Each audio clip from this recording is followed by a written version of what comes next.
पश्चिम बंगाल के मुर्शिदाबाद में शुरू हुई हिंसा अभी थमी ही नहीं कि दूसरी तरफ एक बार फिर से बंगाल के दूसरे हिस्से से हिंसा की खबर सामने आ रही है। खबर है कि एक बार फिर से पश्चिम बंगाल में हिंसा भड़क गई है। यह हिंसा दक्षिण 24 परगना में भड़की है, जहां पुलिस से आईएसएफ के कार्यकर्ता भिड़ गए।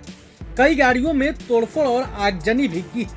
आपको बता दें कि पश्चिम बंगाल के भांगर इलाके में यह हिंसा हुई है। स्थिति उस वक्त तनावपूर्ण बन गई जब आईएसएफ यानी इंडियन सेकुलर फ्रंट के समर्थकों को कोलकाता की ओर मार्च करने से रोक दिया गया। पुलिस द्वारा रास्ता रोके जाने पर प्रदर्शनकारी उग्र हो गए, जिसके बाद पुलिस और समर्थकों के बीच झड़प हो गई।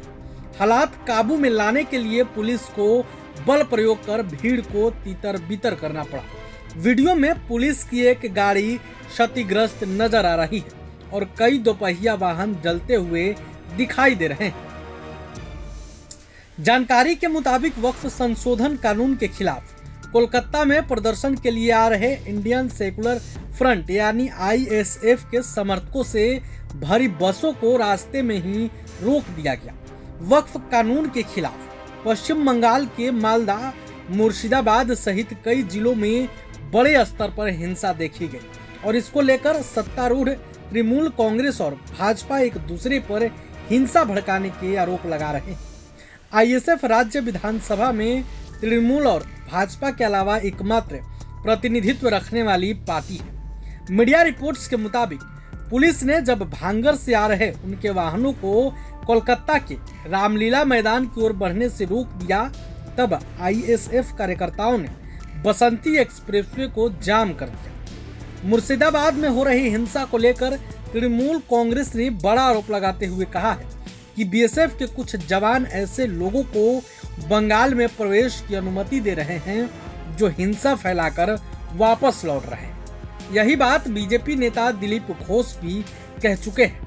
टीएमसी ने सवाल उठाया है कि अगर दिलीप घोष को बीएसएफ की इस भूमिका की जानकारी है तो गृह मंत्रालय और प्रधानमंत्री इससे कैसे अनजान हो सकते हैं।